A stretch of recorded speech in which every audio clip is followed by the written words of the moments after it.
Hola a todos, estamos en el quinto programa de Fortuna TV, siempre por Canal E, la señal económica del momento. ¿Cómo están Luis Seco, Claudio Celano Gómez? ¿Qué tal, Seferino? Contento de tenerte de vuelta después de tu corta Ah, ausencia de un programa. Nos fue muy duro, muy difícil, así que estamos mucho más relajados, digo. no, Claudio es un gran conductor, gran ¿Qué tal? periodista. ¿Cómo andas, Luis Seferino? ¿Todo bien? Bien, bien. Luis, estábamos viendo con Claudio lo que está pasando en lo que va de junio, ¿verdad? Los mercados parecen haber perdido el optimismo respecto del presidente Milei y de su programa económico. ¿Es así? Nada, hubo una serie de dinámicas o de movimientos en el mercado que hacen preguntarte si es un cambio de humor que llegó para quedarse en términos de cómo ve el mercado, si se agotó la paciencia o el optimismo del mercado respecto de Milei, o si se trata de una corrección más en un contexto de un rally previo muy importante, o sea, la apreciación de los activos de riesgo argentina era muy buena y entonces ahora cualquier cosa sorprende Mm. si va para abajo o si la brecha sube o si se venden menos reservas. Entonces, creo que la pregunta esa es una pregunta que nos va a acompañar durante algún tiempo. Más allá de los vaivenes de la política, hay un compás de espera respecto al programa económico que habrá que ir dilucidando en el tiempo y me parece que eso es lo que está reflejando el mercado. Ahí hay Ahora una está. tabla que...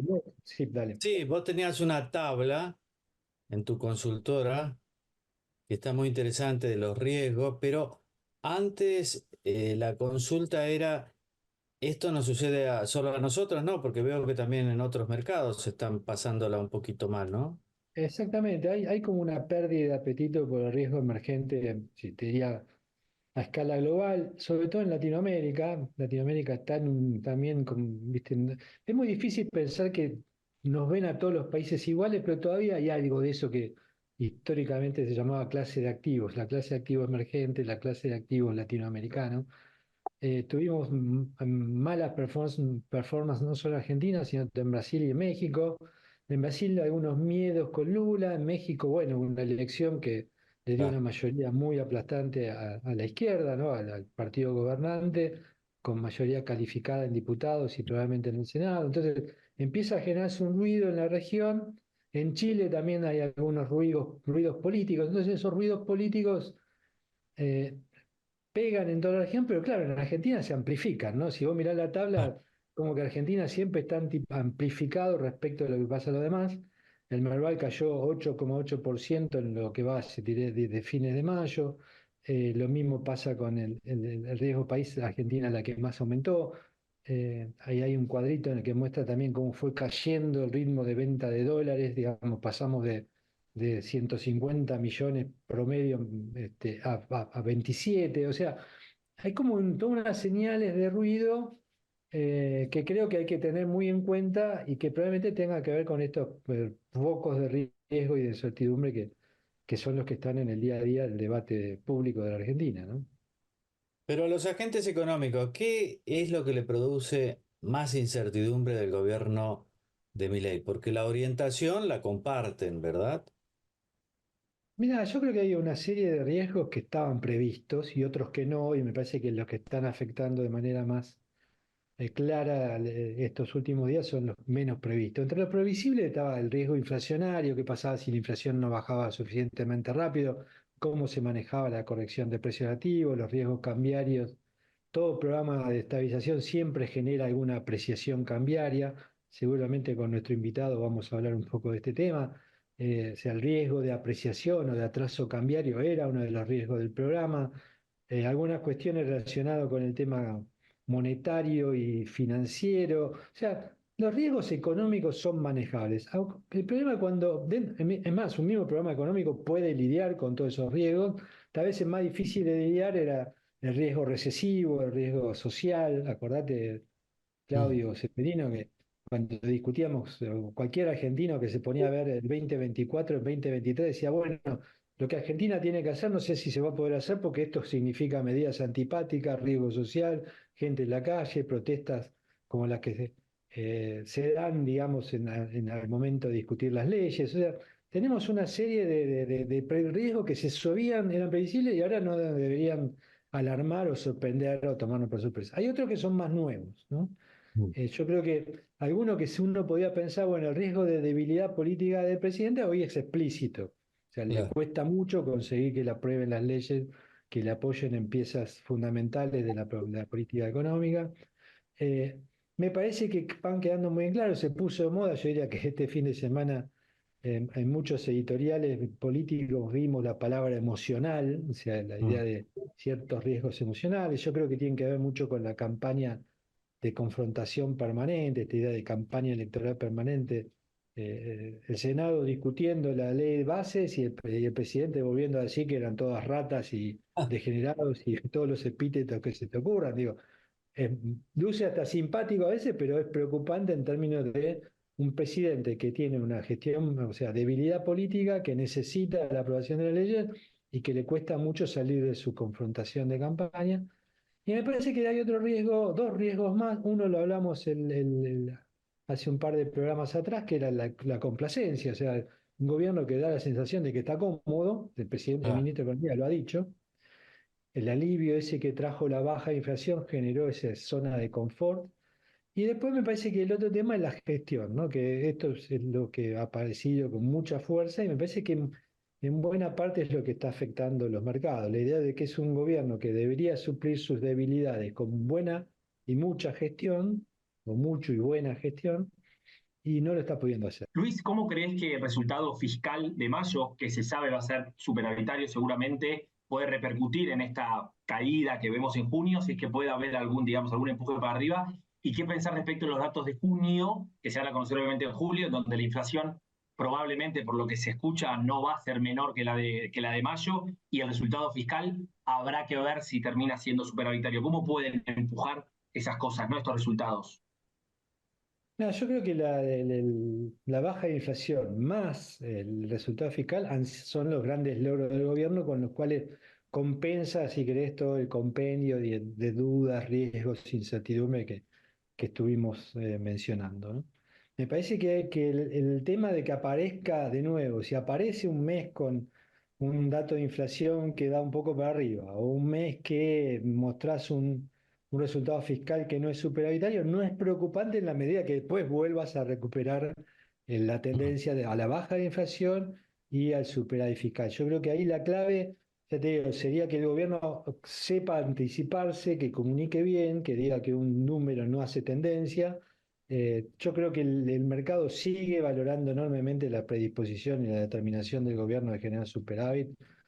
Es decir, incluyendo mayo, imagínate que estamos hablando de una corrección del gasto que ya va arriba de los 2 puntos del PBI, o sea, la idea era hacer 3 puntos y pico de corrección del gasto, 2 puntos de impuestos, va a ser menos de impuestos porque no se consiguieron las leyes, porque la caída de la actividad económica es más alta, por lo tanto habrá que hacer 4 puntos de ajuste fiscal. Bueno, ya lleva la mitad hecho hasta mayo, ¿no? Entonces, si hay alguna pequeña, digamos, duda sobre el resultado fiscal en algún mes, no me preocupa, en tanto y en cuando ya vuelva a la tendencia previa. Y yo creo que el gobierno se escuda en parte o se cubre de sus debilidades a partir de estos buenos resultados en dos cuestiones que no son menores, ¿no? Es la primera vez que se intenta tener superávit fiscal y la inflación ha bajado efectivamente, pero sabemos que es por ahora medio como de la mano de un programa que falta eh, darle su forma más definitiva, ¿no? claro, en resumen, la riqueza del gobierno es Milei, ¿no? Su voluntad, su temperamento, su firmeza en hacer del superávit fiscal un ancla de la economía. Pero la debilidad también es Milei, ¿no? Sus arranques emocionales, la disposición a pelear continuamente, como si estuviéramos en campaña permanente, y esa idea de que él no solo delega, sino como que también se desentiende de algunas áreas que no son las que a él le interesan. Y ahí depende de quién esté al frente, ¿no? Si está Bullrich en seguridad es una cosa, si está Petovela al frente de ese monstruo que combina tres, cuatro ministerios es otra. Sí, claramente, pero Seferino, Claudio, ¿qué les parece si alguna de estas cosas las compartimos con nuestro invitado, que seguramente va a tener bastante que ayudar o que aportar para ayudarnos a pensar. Bien, estamos ya con Miguel Ángel Broda, que es nuestro invitado estrella en el programa de hoy. Miguel Ángel Broda no lo vamos a presentar porque es el consultor más conocido de la Argentina. ¿Cómo le va, doctor? ¿Cómo está, señor Reales? Muy bien, gracias, gracias. La idea era que viendo su entrevista con Luis Novarecio, usted dice que no ve un programa económico en la gestión de Javier Milei, más o menos lo mismo que nos decía Ricardo López Murphy hace alguna semana. ¿Nos podría ampliar el concepto? Sí, cómo no. Argentina terminó una etapa emergencial y arrancó una segunda etapa de transición hacia una economía normal. Esta segunda etapa es mucho más desafiante que la primera. Y si bien el ministro y el presidente dice que tienen súper estudiado o recontra estudiado el programa, cuando uno lista las incertidumbres que tiene, la conclusión es que por lo menos no es conocido el programa. Nosotros tenemos en esta segunda etapa, después de un buen resultado de la primera, pero que dejó algunos efectos colaterales, es como si el paciente hubiera entrado a terapia intensiva, lo salvaron, no se murió, pero ahora está en terapia intermedia y algunos de los mecanismos utilizados para salvar al paciente afectan lo que va a pasar en esta segunda etapa. Tenemos una incertidumbre muy grande con relación a cuál va a ser el régimen monetario y cambiario. Probablemente después podamos hacer algunos comentarios sobre el esbozado por el presidente, esta competencia de moneda sui generis que se nos ha solamente esbozado. Tenemos también incertidumbre sobre un plan de estabilización para llevar a un dígito anual. Usted necesita claramente quebrar la inercia y la indexación, coordinando las expectativas de los agentes económicos, y eso por ahora no se conoce. En un contexto donde probablemente la inflación de junio sea mayor que la de mayo. Eh, Tenemos además una duda sobre el sostenimiento a lo largo del tiempo del extraordinario ajuste de 5 puntos del PBI, ajuste fiscal realizado en el primer cuatrimestre. Y ahí tenemos un problema adicional, tenemos vencimientos de deuda muy fuertes. Si no nos reestructura China, tenemos más de 8.500 millones en los próximos 50 días.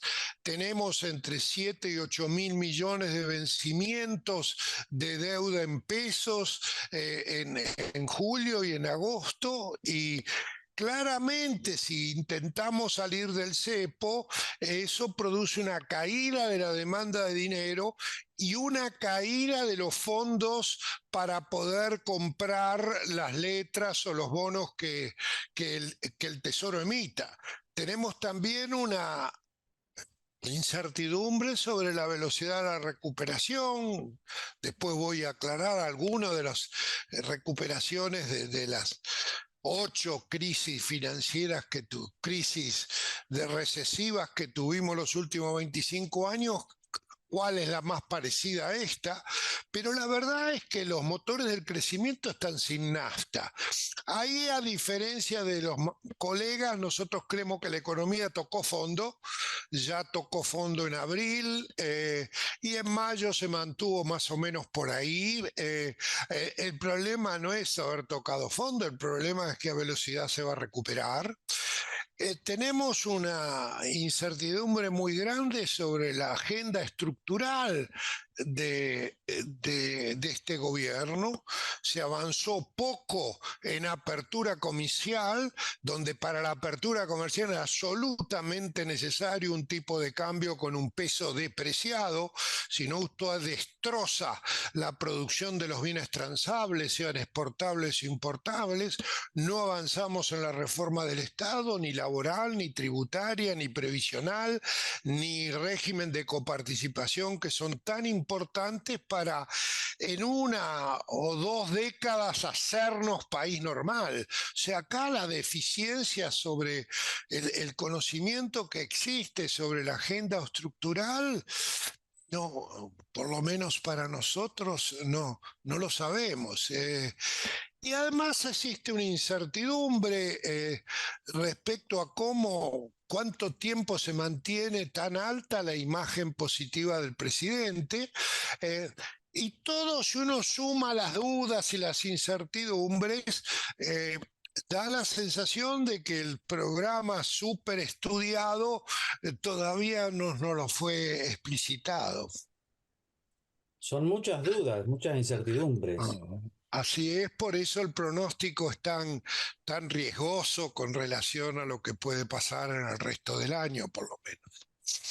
¿Y a cuál de las crisis, de esas 8 crisis recesivas de los últimos 25 años, se parece esta, la actual? Mire, hemos tenido 7 o 8 crisis, 8 si usted considera separada la crisis del sudden stop de abril del 2018 del presidente Macri, separada de la del COVID.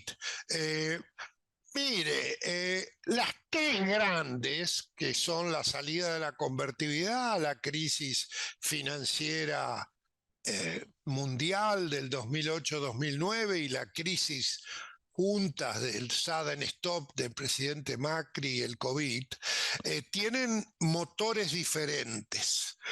En términos de la caída, son muy parecidas a las caídas que hemos tenido. En la salida de la convertibilidad, con un tipo de cambio de un poco más de 1.600 pesos de hoy, el motor de la salida, y con un salario real parecido al de hoy, el motor de la salida fue las exportaciones netas. Y acá, bueno, estamos usando el ancla cambiaria para bajar la inflación y por lo tanto hemos perdido el 80% de la devaluación de 366 a 800 pesos por dólar que hicimos en diciembre. Y claramente manteniendo el crawling peg, a mitad de diciembre ya estamos exactamente igual en términos de tipo de cambio real de antes de la devaluación. Así que nosotros, yo diría, el motor de más exportaciones y menos importaciones es muy difícil que se repita, entre otras cosas, porque las exportaciones de manufacturas de origen industrial están cayendo en el primer cuatrimestre y además en abril pegaron un salto fuerte la cantidad de importaciones. Así que yo diría, es difícil repetir la salida de la convertibilidad. En las otras 2 grandes crisis fue la demanda doméstica, no las exportaciones netas, pero fue la demanda doméstica en el caso de la crisis financiera global, con un salario real 30% mayor que el de hoy. Así que cuando uno mira la masa salarial, que es la que determina el consumo privado, ve el ajuste fiscal que determina un bajo consumo público, y ve una caída fuerte en la inversión con una construcción donde todavía el aumento del costo en dólares es mayor que el aumento del precio final del bien, y donde tenemos tasas de utilización del capital muy bajas, lo cual tampoco estimula la inversión en equipamiento. Así que vamos a tener una recuperación menor que la recuperación que tuvimos en las otras 2 grandes crisis, 2008-2009 y 2018-2020, probablemente nosotros pensamos que vamos a alquilar, vamos a conseguir el nivel máximo de MAE, o sea, el estimador mensual de actividad económica, que es una proxy del PBI, que fue en agosto del año pasado. No lo vamos a lograr este año y en nuestra estimación el crecimiento del segundo semestre es muy moderado, del orden de 0,5, 0,7 de crecimiento trimestral. Así que este es un año donde la economía va a caer y donde nosotros no vemos la V de la recuperación, aunque sí vemos que hemos tocado fondo, estamos al lado de tocar fondo. A nosotros nuestro pronóstico del EMAE de abril ya nos da levísimamente positivo y con mucho menos datos mayo también creemos que va a dar positivo, aunque números muy bajos. Ahora, Miguel Ángel, una cosa que me parece que estaba en la cabeza de Milei, por lo menos, vos lo conocés un poco mejor que yo, dado que fue colaborador tuyo, pero yo creo que él en la cabeza tenía la idea de decir, bueno, lo que no puedo lograr vía tipo de cambio, exportaciones, lo que no puedo lograr vía masa salarial, consumo, lo que todavía falta para que engrane la inversión, tengo las leyes, ¿no? Como que genero un efecto, digamos, de expectativas, me corrijo las expectativas y eso me aporta un aire que no me dan el resto de las variables para explicar la recuperación. ¿Vos cómo ves eso? Porque yo veo como que la caja de herramientas que tiene disponible el presidente Caputo para cambiar las expectativas está como media falta de instrumentos. ¿Vos crees que tiene algo a mano que pueda usar para hacer ese efecto sobre las expectativas? Mira, seguramente algo va a intentar si las expectativas no mejoran. Por ahora yo no conozco lo que va a hacer, podría salir una salida rápida del cepo, pero la salida del cepo no está a la vuelta de la esquina por los requerimientos que tiene. Mire, la verdad es que cuando uno mira la historia argentina y ve la influencia que tienen aquellos que hicieron perder la oportunidad en el 78 y 79 de abrir la economía, usted solamente puede abrir la economía con un peso depreciado, o sea, con un dólar alto, porque usted necesita que los transables, tanto los exportadores como los sustitutos de importación, se adapten a una competencia que realmente es fundamental para hacer Argentina más competitiva. El argumento de que este es un tipo de cambio que tenemos hoy, que es un tipo de cambio adecuado, tiene un lado positivo y un lado negativo. El lado positivo es que viendo el gráfico del tipo de cambio real, uno no puede decir el promedio es el tipo de cambio de equilibrio porque la velocidad, la volatilidad y el desvío estándar que tiene el tipo de cambio real en Argentina es enorme. Ahora, No. también es cierto que para que Argentina tenga este tipo de cambio se requieren una década de reformas estructurales atrayendo inversión y aumentando la productividad. No tengo ninguna duda que si nos hacemos normales como todos nuestros vecinos, nosotros vamos a tener un peso apreciado. O sea, el dólar va a ser barato, pero no podemos asumir que ese dólar, como consecuencia de reformas estructurales y de estímulo a la competencia, en inversión, a insertarnos en el mundo, es escandaloso. Los dos países más cerrados del mundo son Brasil y Argentina en términos de exportaciones e importaciones. Tenemos un quinto, un sexto de lo que habitualmente podíamos comerciar con el exterior. Tenemos una estrategia muy complicada de juntarnos y hablar mal de lo que no es Occidente, cuando el 60% de la población y nuestros principales clientes están en Asia. O sea, nosotros tenemos un montón de problemas que claramente el tipo de cambio real de hoy no nos favorece para poder resolverlos. Ahora, pero veo, doctor, que a los políticos les gusta el dólar barato, accesible, ¿no? En realidad a nosotros de la gran ciudad nos gusta eso, poder viajar. Mire, los políticos de Argentina son igual a los políticos del resto de Latinoamérica.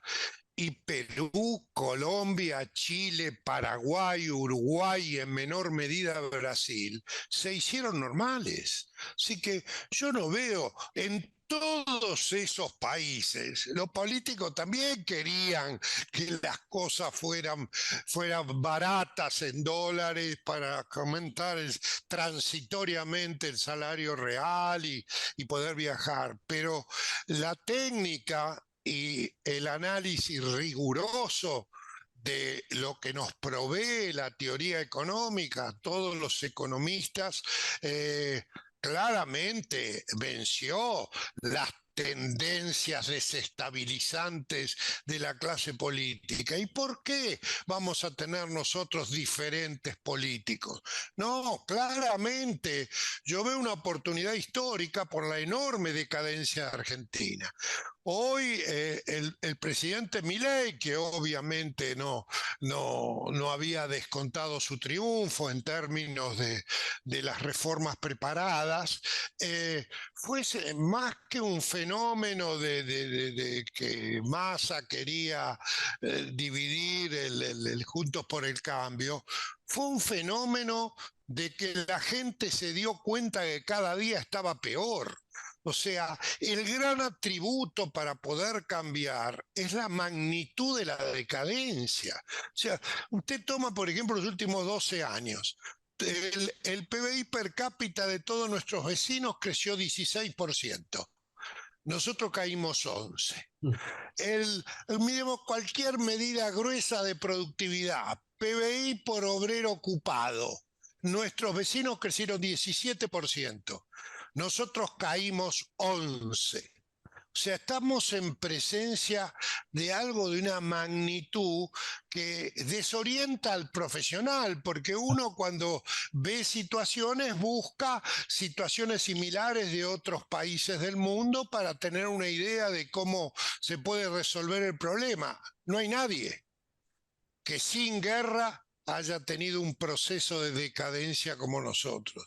Así que la decadencia ha afectado seriamente a la sociedad creyó que la casta política era la causante, y bueno, eso es lo que tenemos hoy. Ahora, ¿cuánto dura? No lo sabemos, pero la verdad es que eh, para volver a caer sin límite, me parece que la sociedad no va a votar una persona alternativa populista. Ahora, si hay dos gobiernos de Milei como él piensa, o si hay un centro moderado en el 27 con mucha chance de ganar, no lo sabemos. Pero el populismo no me parece que pueda volver, y yo creo que la razón no es lo que se hace, la razón es la magnitud de la decadencia y la caída de la productividad. Muy bien, doctor Broda, muchísimas gracias. Muy concreto, muy amplio el análisis. Bueno, gracias a ustedes y éxito en el programa. Gracias. Muchas gracias, muchas gracias. Vamos a la segunda parte, el segundo bloque de este programa, Fortuna TV. Vamos a hablar ahora con Marcelo Figueiras, que es el presidente de Laboratorios Richmond. ¿Cómo estás, Marcelo? Muy bien, buenas tardes Luis, buenas tardes Seferino, Claudio. Muy bien, trabajando duro. Ustedes anunciaron y concretaron una inversión de $100 millones, nueva planta para fabricar vacunas, otros medicamentos. Sí, Es bastante inusual en este momento de crisis y queja, ¿no? Tal vez sí. ya venía de antes, pero llama la atención la inversión. ¿Qué estás viendo que otros no ven? Bueno, nosotros, mira, empezó esto en la pandemia, como vos sabés, como bien sabe todo el mundo, fue un fideicomiso. Nosotros somos el único laboratorio que estamos, que cotizamos en bolsa, con lo cual acudir siempre al mercado de capitales, por pequeño que sea el nuestro, es un recurso muy recomendable y muy válido. Nosotros en ese momento veíamos que era necesario una gran inversión porque cuando nos venían de afuera a preguntar cuántos, por ejemplo, reactores teníamos para generar productos biotecnológicos, nos damos cuenta que en la Argentina había muy poco. Si bien la industria sí invierte y crece y exporta y es una de las líderes en Sudamérica, entonces encaramos el fideicomiso que nos permitió recaudar fondos para la construcción de una planta que fabricaría a futuro 500 millones de dosis de vacunas, en principio COVID, pero sabíamos a su vez que el COVID en algún momento iba a terminar, iban a venir una cantidad de vacunas importantes y la pensamos para todos productos biotecnológicos, para otros tipos de plataformas. Luego, con el correr de estos años que pasaron, seguimos, como somos de acá, seguimos apostando e incrementamos esos 85 millones de dólares iniciales en 15 más y ahora estamos saliendo de nuevo con otra VN por otros 15 millones de dólares para la puesta en marcha. Y bueno, ya llegamos entre esta y las otras dos plantas que hicimos, casi 150 millones de dólares. Lo que estamos viendo es que Argentina, cuando vos viajás, te das cuenta que es un gran país, que tiene un problema político que en algún momento se tiene que resolver y bueno, y que la recuperación tiene que llegar y ahí tenemos que estar preparados. Ahora, de todos modos, te tengo que preguntar, ¿no es un gobierno que parece muy afín a la producción industrial, ¿no? Parecería, pero lo que tenemos nosotros hoy como fenómeno es todo eso que se está hablando mucho en Estados Unidos hoy y que ha pasado en España con la falta de medicamentos antibióticos, por ejemplo, y es todo el concepto del nearshoring. Cuando se mudaron al oriente, al lejano oriente, digamos, las plantas farmacéuticas y la farmoquímica más que nada, se transfirió un montón de tecnología que luego fue usada para aumentar productividad en esos países y ganaron competitividad en detrimento de los países centrales y hoy hay un problema que si hubiera, por ejemplo, algún incremento en las hostilidades que hoy estamos viendo en Rusia, si China se involucrara en algún otro tipo de conflicto, se vería afectada la provisión de materias primas para productos, para medicamentos. Entonces, ahí nosotros estamos en charlas muy profundas con la FDA, por ejemplo, de Estados Unidos, donde se está viendo este concepto de empezar a producir regionalmente y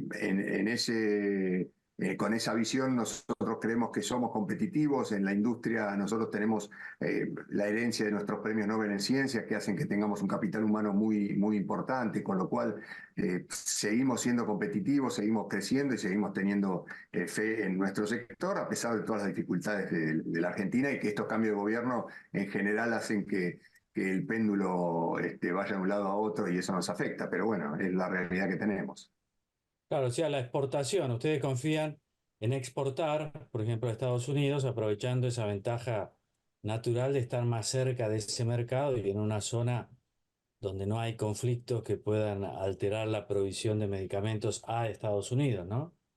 Exacto, y a toda la región principalmente, ¿no? Vos fijate que España era uno de los principales productores de antibióticos, existían empresas como antibióticos españoles, y hace poco en el país, en la etapa, vimos que faltaba amoxicilina, por ejemplo.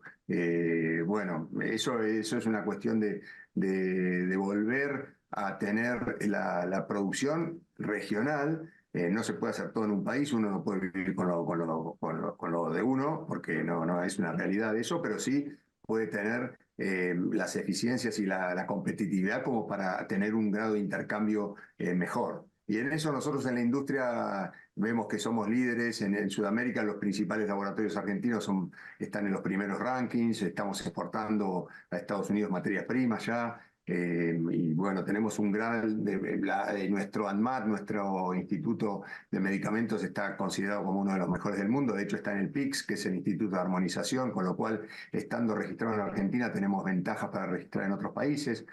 todavía sigue siendo muy caro la registración en Europa y en Estados Unidos. Bueno, eso es una barrera de entrada muy grande, pero bueno, adquiriendo escala y con capacidad productiva como la que tenemos, lo vamos a ir logrando.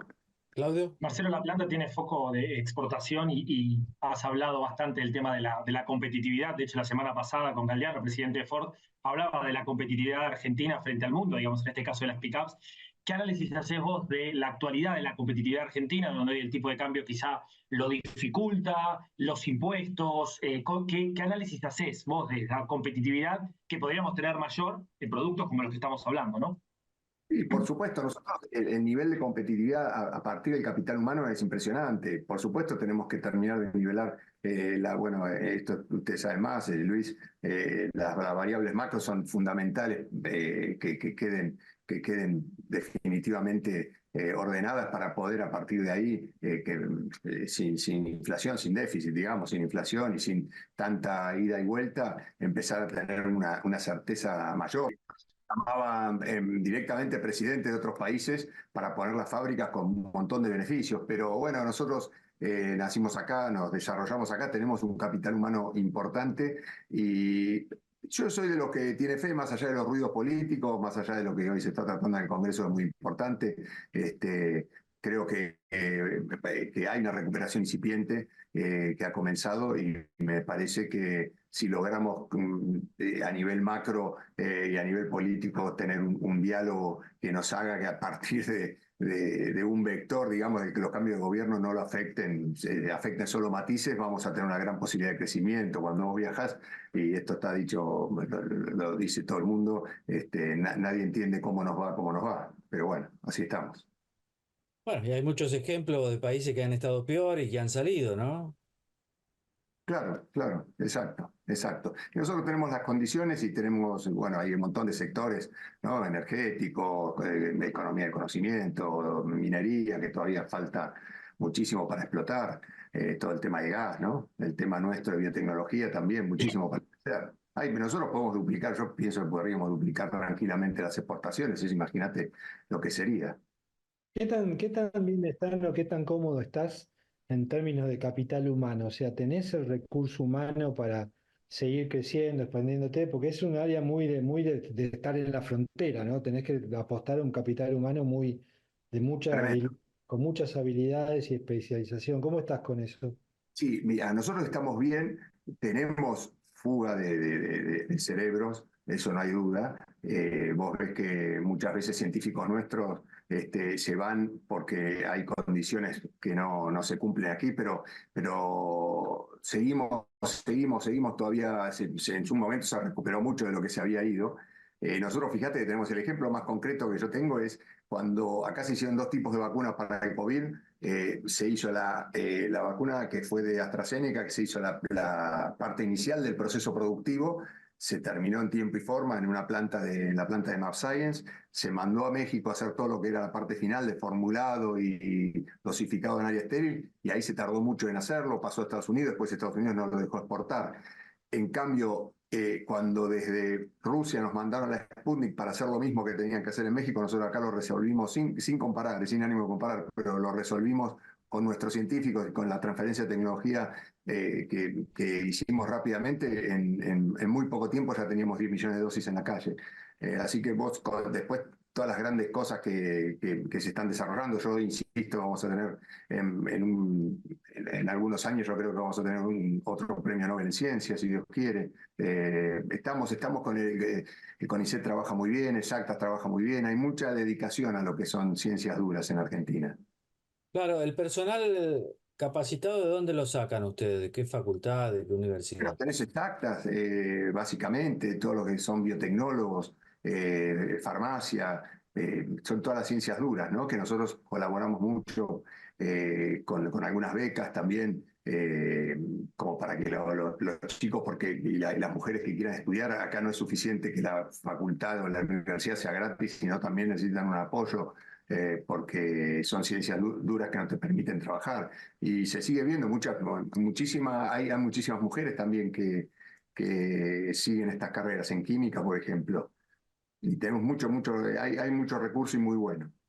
La planta nueva, ¿Cuándo va a estar en condiciones de producir y qué va a producir primero?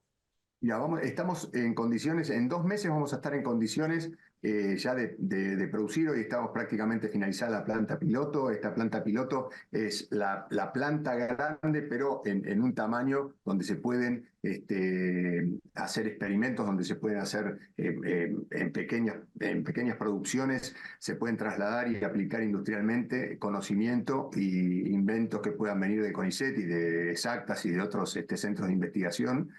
Y nosotros vamos a estar produciendo vacunas en general de varias plataformas, polio, gripe, COVID, si hiciera falta, y también insulinas y algunos otros productos. Y aparte, otra cosa que sí estamos vendiendo y que nos están viniendo a ver de Brasil, de México, de muchos otros lugares, es el tema de contract manufacturing, que es una planta tan grande que se debe llenar con producción para terceros, ¿no? Que puede ser de parinas, por ejemplo, todos productos biológicos. Ah, claro, ustedes le alquilarían, digamos, a otros. No, le fabricamos para otros. Por ejemplo, Ah, nosotros fabrican.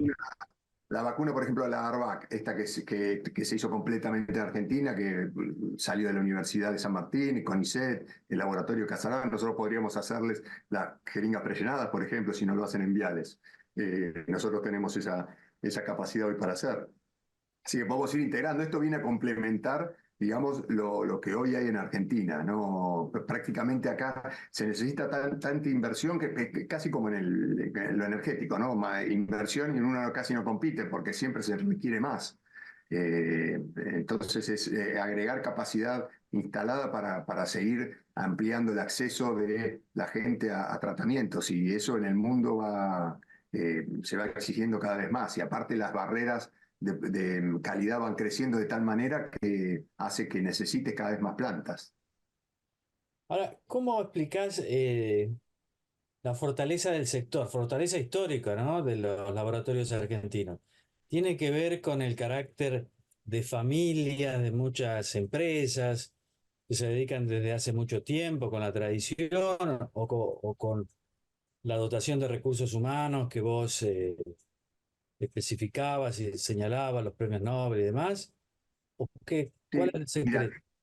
tiene que ver con esto que señalás, tiene mucho que ver nuestros premios Nobel, tiene mucho que ver que estos hayan sido familias fundadoras de los principales laboratorios que se quedaron en el país y que constantemente invirtieron, hicieron una industria que siempre trabajó unida a través de una cámara, que es la Cámara Industrial de Laboratorios Argentinos, y que se armó también una cámara latinoamericana liderada por Silfa y que siempre se invirtió en el país y se creció y se investigó y se exportó. Creo que pasa por ahí el tema, la dedicación y el amor por hacer lo que uno hace en el país. Muy bien, Marcelo Figueira, presidente del Laboratorio Richmond, muchas gracias por esta conversación. Muchísimas gracias por invitarme. Bien, muy interesante el programa de hoy. Primero tuvimos a Miguel Ángel Broda y ahora a Marcelo Figueiras del Laboratorio Richmond.